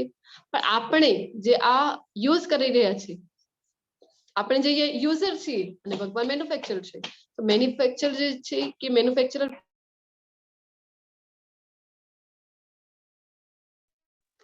ભૌતિક જગત કેવું છે, તો છે. પણ આપણે યુઝર શું કહીએ, ના રેના ભગવાન આ ભૌતિક જગતમાં તો ખૂબ મજા છે, તમે આવી તો જો ફર્સ્ટ ડે ફર્સ્ટ શો તમે જુઓ તો ખરા, તમને ખબર પડી કે કેટલી મજા છે. વીકેન્ડમાં અમે નવા નવા સ્થળે ફરવા જઈએ છીએ, અમે રિઝોર્ટમાં જઈએ, પૂલમાં જઈએ, તો અમે શિમલા મનાલી જઈએ. આવા સ્થળોમાં અમે જયારે વીકેન્ડમાં જઈએ, લોંગ વેકેશનમાં જઈએ તો કેટલી મજા છે અહીંયા. તમે આવો તો તમને ખબર પડે કે કેટલું અહીંયા સુખ છે. તો આપણે જે છે ભૌતિક જગત જેને ભગવાન પોતે જે મેન્યુફેક્ચરર પોતે કહી રહ્યું છે કે દુઃખાલય છે, એમાં આપણે સુખ શોધી રહ્યા છીએ.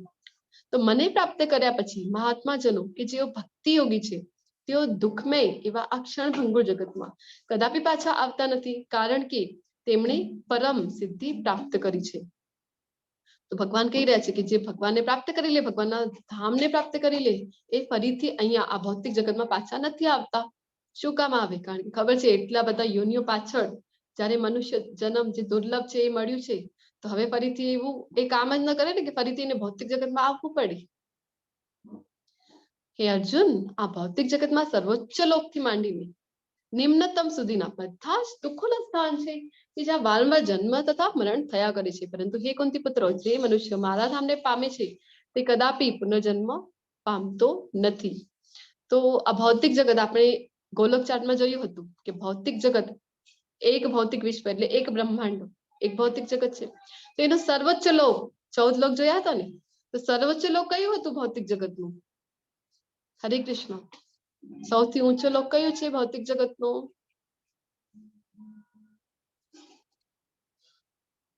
વૈભવી માતાજી, અશ્વિની માતાજી. શ્રી કૃષ્ણને પામવાનું. હા, એ તમે કહી રહ્યા છો આધ્યાત્મિક જગતનું માતાજી. જે ભૌતિક જગત એક જોયું હતું ને કે વિષ્ણુ જે છે ગર્ભોદકશાહી વિષ્ણુના રૂપમાં હર એક બ્રહ્માંડમાં એન્ટર કરે છે. પછી એક બ્રહ્માંડની રચના આપણે જોઈ હતી કે ગર્ભોદકશાહી વિષ્ણુના નાભી કમળમાંથી બ્રહ્માજી ઉત્પન્ન થાય છે અને એ 14 લોકની રચના કરી છે. તો એ 14 લોકમાં સર્વોચ્ચ લોક કયું હતું ભૌતિક જગતનું? આપણું ભૂરલોક છે, આપણે જોયું હતું ને. એના ઉપરના 6 લોક છે. તો સૌથી ઊંચું હતું બ્રહ્માજીનો લોક, સતલોક, જે બ્રહ્માજીનો લોક છે. તો બ્રહ્માજીના લોકથી માંડીને જે સૌથી નીચો લોક છે ભૌતિક જગતનું, આ બધા કેવા છે? તો ભગવાન કહી રહ્યા છે કે બધા દુઃખાલયમ છે, દુઃખોના બધા સ્થાન છે. સૌથી મોટું દુઃખ કયું છે? તો જન્મ અને મૃત્યુ. વારંવાર અહીંયા શું થયા કરે ભૌતિક જગતમાં? તમે કોઈ પણ લોકમાં હો, 14 લોકમાંથી સર્વોચ્ચ લોક એટલે બ્રહ્મલોકમાં પણ આપણે હોઈએ અગર, તો શું થાય છે? બ્રહ્માજીનું પોતાનું પણ, ભૌતિક જગતના પ્રથમ જે જીવ છે બ્રહ્માજી, એમનું પણ મૃત્યુ થાય છે. એ પણ શાશ્વત નથી. તો ભૌતિક જગતમાં જે કંઈ પણ છે એ બધું અશાશ્વતમ છે. તો કોઈ પણ લોકમાં આપણે હોઈએ તો સૌથી મોટું દુઃખ આપણી માટે છે જન્મ અને મરણ. તો ભગવાન કહી રહ્યા છે કે ભગવાનના ધામને જે પ્રાપ્ત કરે છે એને ફરીથી પુનર્જન્મ પ્રાપ્ત થતું નથી. માનવીય ગણના અનુસાર 1000 યુગ મળીને બ્રહ્માજીનો એક દિવસ થાય છે. વળી તેમની રાત્રિની વિશે પણ એટલી જ હોય છે. આપણે કાલ ગણનાનું એક ચાર્ટ જોયું હતું. તો એના અકોર્ડિંગ અહીંયા ભગવાન કહી રહ્યા છે કે જે માનવીય ગણના છે, એટલે કે આપણી ભૌતિક જગતમાં આપણે જે અહીંયા પૃથ્વી લોક ઉપર છીએ, તો આપણે જે કંઈ પણ યુઝ કરીએ કાઉન્ટિંગ માટે, તો એના અકોર્ડિંગ બ્રહ્માજીની કેટલો અવધિ છે એક દિવસ અને એક રાત્રિની? તો નિયર અબાઉટ 1000, એટલે કે 1000 યુગ જ્યારે મળે છે ત્યારે બ્રહ્માજીનો એક દિવસ અને એક રાત્રિ થાય છે. આપણે જોયા હતા ને કે 4 યુગ જે છે એ 4 યુગ કેટલી વાર મળે તો કલ્પ કહેવામાં આવે, પછી કેટલા કલ્પ એક સાથે મળે, દિવ્ય યુગ, અને પછી કેવી રીતે રાત્રિ ને દિવસ, આખું કાલનું જે ચાર્ટ હતું એમાં આપણે ડિટેલમાં જોયું હતું ને. તો બ્રહ્માના દિવસના આરંભ કાળે બધા જીવો અવ્યક્ત દશામાંથી વ્યક્ત થાય છે અને પછી જ્યારે બ્રહ્માની રાત પડે છે ત્યારે તેઓ પુનઃ અવ્યક્ત દશાને પામે છે. તો બ્રહ્માજીનો જ્યારે એક મિની પ્રલય હોય છે અને એક મહાપ્રલય હોય છે. તો બ્રહ્માજીની જ્યારે રાત્રિ થાય છે ને ત્યારે મિની પ્રલય આવે છે, અને જ્યારે બ્રહ્માજીનો આયુષ્ય જે છે, આવા જે 1000 યુગ મળીને બ્રહ્માજીનો એક દિવસ અને એટલી જ એક રાત્રિ થઈ રહી છે અહીંયા જણાવવામાં આવ્યું છે. તો આવા બ્રહ્માજી કેટલો જીવે છે? તો 100 વર્ષ આવા જીવે છે બ્રહ્માજી. જ્યારે બ્રહ્માજીનું આયુષ્ય પૂર્ણ થાય ને ત્યારે મહાપ્રલય આવે છે. તો મહાપ્રલયમાં શું થાય કે બધા જીવો બ્રહ્માજી સહિત, ગર્ભોદકશાહી વિષ્ણુ સહિત બધા જે ભૌતિક જગતના જીવો છે એ બધા જઈને મહાવિષ્ણુમાં મળી જાય છે. જે મહાવિષ્ણુ જોયું હતું આપણે, મહાવિષ્ણુના હરેક બ્રહ્મરંધ્રથી હરેક બ્રહ્માંડની રચના થાય છે, એ મહાવિષ્ણુમાં બધા મળી જાય છે. એને કહેવામાં આવે મહાપ્રલય. લેવલ 2 માં આપણે ડિટેલમાં જોઈએ છીએ આ બધું. તો જ્યારે બ્રહ્માજીની રાત્રિ થાય છે ત્યારે અવ્યક્ત થઈ જાય છે બધા, એટલે કે મિની પ્રલય આવી છે. અને જ્યારે એમનું સમયગાળું પૂર્ણ થાય ત્યારે મહાપ્રલય આવી છે. અને પછી જ્યારે ફરીથી બ્રહ્માજીનો દિવસ થાય છે ત્યારે ફરીથી બધા વ્યક્ત અવસ્થામાં આવી જાય છે. હવે ઘણી વખત આપણને એમ થઈ શકે કે બધાનું પ્રલયની પાછળ શું થવાનું છે? તો બધા જીવોનું જે છે ભૌતિક જગતમાં બધાનું જો નાશ જ થવાનું છે, તો અમે કેવા પણ કર્મ કરીએ બધાનું જે એક જ ગંતવ્ય પ્રાપ્ત કરવાના છે બધા જીવો, તો પછી શું કામ અમે સારા કર્મો કરીએ અથવા શું કામ અમે ભક્તિ કરીએ, અકર્મ કરીએ? તો એવું નથી. જ્યારે પણ મહાવિષ્ણુમાં બધા મળી જાય છે ને જીવો, ત્યારે જ્યારે એ સમય પૂર્ણ થાય છે અને ફરીથી જ્યારે મહાવિષ્ણુથી નવું જે ભૌતિક બ્રહ્માંડની રચનાઓ થાય છે ને, તો જે ભાવ સાથે આપણે શરીર ત્યજ્યું હતું અને જ્યારે મહાપ્રલયની વખતે, તો એ ભાવ સાથે, કારણ કે આપણું સૂક્ષ્મ શરીર આપણે જોયું હતું કે એ ટ્રાન્સફર થાય છે, એ ક્યારે ફોરવર્ડ થાય છે ને નેક્સ્ટ બર્થમાં પણ. તો એની અકોર્ડિંગ આપણને પછી ફરીથી જ્યારે સર્જન થાય ને, તો એની અકોર્ડિંગ આપણને ફરીથી એ યોનિમાં આપણને જન્મ મળે છે. વારંવાર જ્યારે બ્રહ્માનો દિવસ ઉદય પામે છે ત્યારે બધા જીવો પ્રકટ થાય છે અને બ્રહ્માની રાત શરૂ થતા તેઓ અસહાયપણે નાશ પામે છે. તો ઘણી વખત આપણને એમ થઈ શકે કે હમણાંથી ભક્તિ કરવાનો શું અર્થ છે? અમે તો 60-65 ની ઉંમર થશે ત્યારે ભક્તિ કરીશું, બધા નિવૃત્ત થઈ જઈએ, ભૌતિક જગતની જે જવાબદારીઓ છે એમાંથી નિવૃત્ત થઈ જઈએ. પણ આપણને ભક્તિ વિનોદ ઠાકોરજી જે છે એક સૂત્ર આપે છે કે 8, 8 અને 8 આપણા 24 કલાકને કેવી રીતે વિભક્ત કરવાનું? તો 8 કલાક જે છે પોતાના માટે, સુવા માટે, ખાવા પીવા માટે અને બધી પોતાના માટે 8 કલાક રાખવાના છે. 8 કલાક જે છે એ કામ માટે, તો અને પછી 8 કલાક જે છે તો એ જે છે ભગવાન માટે રાખવાના છે. એવી રીતે આપણે પ્લાનિંગ કરવું જોઈએ. તો આપણે હમણાંથી જ એટલે કે જેટલા નાનપણથી આપણે ભક્તિ કરીએ, આગળ પણ આપણે જોઈશું ડિટેલમાં, તો એટલું આપણી માટે સારું છે. અને 60-65 વર્ષ સુધી કોઈને ખ્યાલ છે કે આપણે ત્યાં સુધી જીવીશું કે નહીં? તો પછી મનુષ્ય શરીર જે છે એ જ મળવું પહેલો તો દુર્લભ છે. અને પછી એમાં પણ આપણને કઈ ખબર નથી. પરીક્ષિત રાજાને તો ખબર હતી કે 7 દિવસ અને 7 રાત્રિ એમની પાસે છે, પણ આપણને ખબર નથી કે આપણી પાસે 7 મિનિટ પણ છે કે નહીં. તો આપણે જે આચાર્યોએ પદ્ધતિ બતાવેલી છે, આચાર્યો પર વિશ્વાસ કરીએ તો આપણે જરૂરથી આ જન્મ મૃત્યુનું જે ચક્ર છે એને આપણે પાર કરીને ભગવાનના ધામ સુધી પહોંચી શકીશું. પછી આ સિવાય એક અન્ય અવ્યક્ત પ્રકૃતિ છે જે શાશ્વત છે, અને આ વ્યક્ત તથા અવ્યક્ત પદાર્થથી પર છે. તે સર્વોપરી અને કદાપી નષ્ટ ન થનારી છે. જ્યારે આ જગતમાંનું બધું જ નાશ પામે છે, ત્યારે પણ તે ભાગ તેમનો તેમ જ રહે છે. તો 8.20 માં ભગવાન અહીંયા પોતાના ધામનું વર્ણન કરી રહ્યા છે કે ભગવાનનું ધામ કેવું છે. આ જે ભૌતિક જગતમાં જે કંઈ પણ છે ને, આપણે જોઈએ ને કે સર્વોચ્ચ લોક બ્રહ્માજીનું સતલોક છે, એ પણ નાશ પામે છે જ્યારે પ્રલયનો સમય આવે છે. પણ ભગવાનનું ધામ જે આધ્યાત્મિક જગતમાં છે એ કેવું છે કે એને કઈ ફરક નથી પડતું કે પ્રલય આવે અથવા તો ન આવે, કારણ કે એ એવું ને એવું જ રહે છે. એને કાંઈ પણ ઇફેક્ટ પડતું નથી.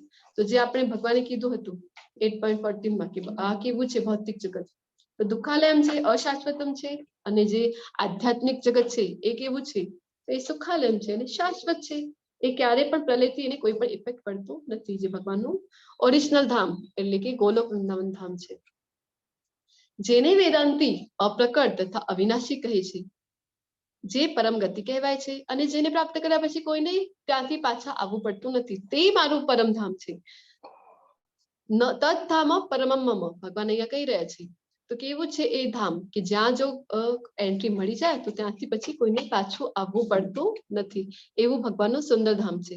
આપણે ગોલોક ચાર્ટમાં જોયું હતું, આ પિંક કલરનું જે લોટસના શેપનું છે, કમળના જે આકારનું છે, એ છે ભગવાનનું ગોલોક ધામ. એના પછી આવે છે વૈકુંઠ ધામ ભગવાનનું, જ્યાં વિષ્ણુ સ્વરૂપે છે. અને પછી ભૌતિક જગત આપણે જોયું હતું કે મહાવિષ્ણુથી કેવી રીતે હરેક બ્રહ્માંડની રચના થાય છે, અને પ્રત્યેક બ્રહ્માંડમાં ગર્ભોદકશાહી વિષ્ણુના રૂપમાં પ્રવેશ કરે છે વિષ્ણુજી, અને પ્રત્યેક જીવમાં ક્ષીરોદકશાહી વિષ્ણુ પ્રવેશ કરે છે. તો ભગવાનના ધામમાં જો આપણે છીએ તો આપણે અલગ અલગ રસથી ભગવાનની પૂજા કરી શકીએ છીએ. તો આપણે હંસ બનીને, ગાયના વાછરડા ગાય બનીને, અથવા તો જે છે કે ઝાડો બનીને, તૃણ પણ બનીને આપણે ભગવાનની સેવા ત્યાં કરી શકીએ છીએ. તો શાંત રસથી ભગવાનને ભજી શકીએ. પછી અહીંયા બીજા પિક્ચરમાં તમે જોઈ શકો છો કે વાછરડા સાથે કેવી રીતે ભગવાન, આપણે જોયું હતું ને કે જે ભાવથી આપણે ભગવાન, આપણી શરણાગતિનો લેવલ એટલું હોવું જોઈએ. તો જે ભાવથી આપણે ભગવાનને ભજીશું, ભગવાન જરૂરથી આપણી સાથે એવી જ રીતે રેસિપ્રોકેટ કરશે, એવી જ રીતે આદાન પ્રદાન કરશે. હવે વાત્સલ્ય ભાવથી જો યશોદા મૈયા ભગવાનને ભજે છે, તો ભગવાન ત્યાં જે છે પોતાના ઓરિજિનલ સ્વરૂપમાં છે. ત્યાં કોઈ પણ કૃષ્ણને ભગવાન આવી રીતે નથી. વૈકુંઠ લોકમાં જેવી રીતે આપણે જોયું હતું કે પૂરા ઐશ્વર્યથી ભગવાન પરિપૂર્ણ છે, અને ત્યાં બધા દાસ્ય ભાવથી, એક જ ભાવથી ત્યાં બધા ભગવાનને ભજે છે. પણ ભગવાનના ગોલોક ધામમાં એવું નથી. બધાના સંબંધો કૃષ્ણ સાથે અલગ અલગ છે. કોઈ સાખ્ય ભાવથી ભગવાનને પૂજે છે, કોઈ વાત્સલ્ય ભાવથી, કોઈ માધુર્ય ભાવથી, બધા પોતપોતાને પોતાના ભાવથી કૃષ્ણને ભજે છે. તો એવું ભગવાનનું સુંદર ધામ છે.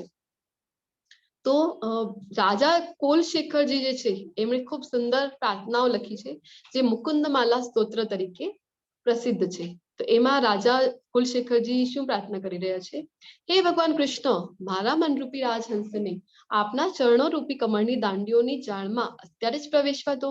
મૃત્યુ સમયે મારો કંઠ જ્યારે વાત, પિત્ત તથા કફથી રૂંધાઈ ગયો હશે, ત્યારે મારા માટે આપનું સ્મરણ કરવાનું કેવી રીતે શક્ય બનશે? તો રાજા પ્રાર્થના કરી રહ્યા છે કુલશેખરજી કે હમણાં જ મને તમારા ચરણમાં જગ્યા આપી દો ને. મૃત્યુ સમય તો શું ખબર, કારણ કે બધાને ખબર છે કે કેવી રીતે વાત, પિત્ત અને કફ જે છે કે દોષ પામે છે, અને આપણું કંઠ રૂંધાઈ જાય છે, આવાજ નથી નીકળતું કંઠથી. તો કેવી રીતે હું તમારું સ્મરણ કરી શકીશ, કેવી રીતે તમને હું ભજી શકીશ? એવી સુંદર પ્રાર્થનાઓ રાજા કુલશેખરજી કરે છે. જેઓ સૌથી મહાન છે તે પૂર્ણ પુરુષોત્તમ પરમેશ્વર અનન્ય ભક્તિ દ્વારા જ પ્રાપ્ત થઈ શકે છે.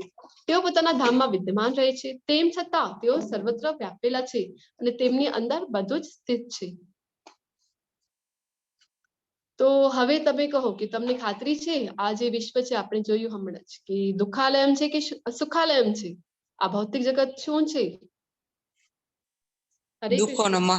દુઃખોનો મહાસાગર. દુઃખાલય છે.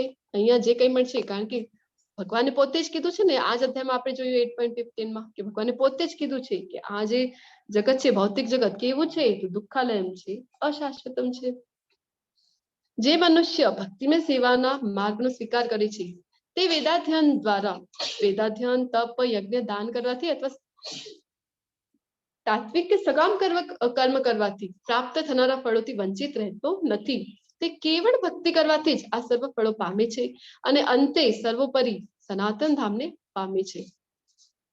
તો આપણે જોઈ શકીએ કે જે પ્રભુપાદજી છે, શ્રીલા પ્રભુપાદજી, એ શું કામ ભક્તિ કરવા માટે ખૂબ ભાર આપે છે અને આપણને શું કામ ભક્તિમય સેવાઓ કરવા માટે પ્રેરે છે? શું કામ આપણને ભક્તિનો આખા ભગવદ્ ગીતામાં પણ જયારે આપણે સ્ટડી કરીએ ત્યારે આપણને ખબર પડે કે કૃષ્ણજી છે, કારણ કે કૃષ્ણની પોતાની જ ઈચ્છા છે કે આપણે ભક્તિથી, અનન્ય ભક્તિથી ભગવાનને ભજીએ. તો એટલા માટે પ્રભુપાદજીએ પણ આપણને એ જ રસ્તો બતાવ્યો છે કે આપણે કૃષ્ણને કેવી રીતે ભજવું જોઈએ, અનન્ય ભાવે, અને ભક્તિમય સેવાથી જ આપણે કૃષ્ણને પ્રાપ્ત કરી શકીએ. કારણ કે આ શ્લોકમાં પણ આપણે જોઈ શકીએ કે ભગવાન કહી રહ્યા છે પોતે કે જે ફળ આપણને સકામ કર્મ કરવાથી મળે અથવા તો દાન, તપ, યજ્ઞ અને દાન, આપણે 18માં 17માં અને 18માં અધ્યાયમાં પણ ડિટેલમાં જોઈશું કે ભગવાન કહે છે કે તપ, યજ્ઞ અને દાન ક્યારે પણ છોડવાના નથી. તો એનાથી જે ફળ મળે છે, અથવા તો વેદોનું અધ્યયન આખું આપણે કરી લઈએ, જેના માટે આપણે જોયું હતું કેટલો બધો સમય લાગે છે. 25 વર્ષ સુધી પહેલા વેદોનું અધ્યયન કરી શકતા હતા, પોસિબલ હતું, કારણ કે આયુષ્ય એટલું હતું. અને હમણાં કલયુગમાં આપણી પાસે એટલું આયુષ્ય નથી. અને જો વેદો ભણી પણ લઈએ પણ વેદોનો જો સાર આપણને ન ખબર પડે તો પછી એ બધું ભણવું પણ વ્યર્થ છે. તો આ બધું કરવાથી જે કંઈ પણ ફળ મળે છે એ બધું કેવળ ભક્તિ કરવાથી જ બધા ફળો પ્રાપ્ત થઈ શકે છે. એવું નથી કે ભક્તિ કરી છે તો બધા ફળથી વંચિત થઈ જશે. અપિતુ એવું છે કે કેવળ ભક્તિ કરીને આ બધા જ જે વસ્તુઓ છે કે વેદાધ્યન કરો, યજ્ઞ, તપ, દાન કરો, સકામ કર્મ કરો, એનાથી જે કંઈ પણ ફળ મળશે એ બધું જ ફળ મળી રહે છે. ધ્રુવ મહારાજની ઘટના આવે છે ને, આપણને ખબર છે ને બધાને કે ધ્રુવ મહારાજજીનો જયારે એમની માતા નો સાંભળીને એમના પિતાજી એમને પોતાની ગોદીમાંથી ઉઠાવી દે છે ત્યારે ધ્રુવ મહારાજ, સુરુચિ અને સુનીતિ માતાઓ હોય છે. તો સુરુચિ જે માતા હોય છે એમના કહેવાથી એમના પિતા જે છે તો એમને પોતાની ગોદમાંથી ઉતારી દે છે ત્યારે ધ્રુવ મહારાજને ખૂબ ખોટું લાગે છે. અને પછી એ માતા કહે છે કે તારું તે ભૂલ કરી છે, તને જો તારા પિતાના ખોળામાં બેસવું તો તને મારી કોખમાંથી જન્મ લેવાનું હતું. તો પછી હવે જા નારાયણની તું પ્રાર્થના કર. પછી પોતાની માતા પાસે આવીને, સુનીતિ પાસે આવીને કહે છે તો એની માતા કહે છે કે હા સાચું છે, નારાયણ તારી મદદ કરી શકે. તો એ નાનકડા 5 વર્ષના ધ્રુવ બાળક જાય છે ને વનમાં, કારણ કે એમને ખૂબ ઈચ્છા હતી કે એમના જે દાદાજી છે બ્રહ્માજી, એમના કરતા પણ મોટું લોક એમની પાસે હોય એવી એમની ઈચ્છા હતી. એની સાથે જયારે એ નારદજીના માર્ગદર્શનથી પછી ઓમ નમો ભગવતે વાસુદેવાય મંત્ર જયારે નારદજી આપે છે અને તપ કરવાનું જયારે પ્રારંભ કરે છે ત્યારે એ સકામ ઈચ્છા હતી, ફળની ઈચ્છા હતી એમને, એટલા માટે એમણે તપ કરવાનું ચાલુ કર્યું હતું. પણ જયારે ભગવાન એટલા તપસ્યા પાછળ જયારે ભગવાનને સામે જોઈ છે ત્યારે એમને થાય છે કે અરે કેટલો મૂર્ખ કહેવાય હું, કે હું એવી તુચ્છ ઈચ્છા સાથે મેં ભગવાનની પ્રાર્થના કરી, જયારે ભગવાન મારી સમક્ષ છે તો હવે મને કાંઈ નથી જોઈતું. પણ ભગવાન કહે છે કે ના, તારી ઈચ્છા કરી હતી ને તે, એટલે ભગવાન કહે છે કે તને ધામની પ્રાપ્તિ તો થશે, એટલે કે જે ઉચ્ચ લોકની તને ઈચ્છા હતી કે બ્રહ્માજી કરતા પણ ઉચ્ચ લોક તને જોઈએ છે તો એવું લોક પણ તને પ્રાપ્ત થશે. અને અહીંયા આ ભૌતિક જગતમાં તું 36,000 વર્ષ સુધી રાજ્ય કરીશ. ધ્રુવ મહારાજ ના પાડી દે છે પણ ભગવાન કહે છે કે ના, તે ઈચ્છા કરી હતી તો એ પણ તને મળશે અને ભગવાનનું ધામ પણ એમને મળે છે. તો ભગવાન 36,000 વર્ષો સુધી રાજ્ય કરી શકે છે. ને એવું નથી કે એમની બધી ઇન્દ્રિયો જે છે ક્ષીણ થઈ જાય, વૃદ્ધાવસ્થા આવી જાય. એ પૂર્ણ તરુણાવસ્થામાં બધી સક્ષમ ઇન્દ્રિયો સાથે 36,000 વર્ષ સુધી રાજ્ય ભોગવે છે પૃથ્વીનું. તો ભગવાનની જયારે ભક્તિ કરીએ છીએ એની સાથે આપણે જે એવી રીતે ધ્રુવ મહારાજનો દાખલો જોયો કે આ પૃથ્વી ઉપર પણ બધું મળી રહે છે, ભૌતિક જગતમાં પણ, અને ભગવાનનું ધામ પણ મળે છે. તો આની સાથે આપણો આજે 8મો અધ્યાય છે એ સમાપ્ત થાય છે. અને અધ્યાય 8ની ઝાંખી તમારી સમક્ષ છે કે આપણે શું જોયું. અર્જુન દ્વારા 8 પ્રશ્નો પૂછાયા હતા જેના જવાબ ભગવાને આપ્યો હતો. પછી મૃત્યુ સમયે કૃષ્ણનું સ્મરણ કરવાનું શું કામ જરૂરી છે એ પણ આપણે જોયું. પછી આગળના અધ્યાયમાં હવે હજી ડિટેલમાં ભગવાન બતાવશે કે કૃષ્ણનું સ્મરણ કરીએ તો કૃષ્ણના ધામની પ્રાપ્તિ થાય, દેવી દેવતાઓનું સ્મરણ કરીશું તો એમના લોકમાં આપણને જે છે જન્મ મળશે. તો યોગ મિશ્રિત ભક્તિ દ્વારા કૃષ્ણનું સ્મરણ કેવી રીતે કરી શકીએ? શુદ્ધ ભક્તિ દ્વારા કૃષ્ણનું સ્મરણ કરવાથી શું લાભ થશે? ભૌતિક વિશ્વ વિરુદ્ધ આધ્યાત્મિક વિશ્વ. આપણે જોયું કે ભૌતિક વિશ્વ કેવું છે? દુઃખાલયમ અશાશ્વતમ. અને આધ્યાત્મિક વિશ્વ કેવું છે? કે શાશ્વતમ છે, સુખાલયમ છે. કૃષ્ણની પ્રાપ્તિમાં શુદ્ધ ભક્તિની સર્વોપરિતા. કે કૃષ્ણ પ્રાપ્તિ કરવા માટે શું જરૂરિયાત છે? શું જે બેસિક ક્વોલિફિકેશન છે, મેઇન ઇન્ગ્રેડિયન્ટ શું છે? તો ભક્તિ છે કૃષ્ણ પ્રાપ્તિમાં. તો એની સર્વોપરિતા અહીંયા આ અધ્યાયમાં આપણે જોયું છે. તો આની સાથે આ સુંદર સરસ મજાનું અધ્યાય 8મું સમાપ્ત થાય છે. વાંછા કલ્પતરુભ્યશ્ચ કૃપા સિંધુભ્ય એવ ચ પતિતાનાં પાવનેભ્યો વૈષ્ણવેભ્યો નમો નમઃ. હરે કૃષ્ણ સર્વેને. તો આપણે હરે એક કૃષ્ણ માતાજી, રેકોર્ડિંગ સ્ટોપ. જી પ્રભુજી. તો આજે પાર્ટિસિપન્ટ તો ઓછા છે, માળા કરીશું આપણે સાથે. હરે કૃષ્ણ.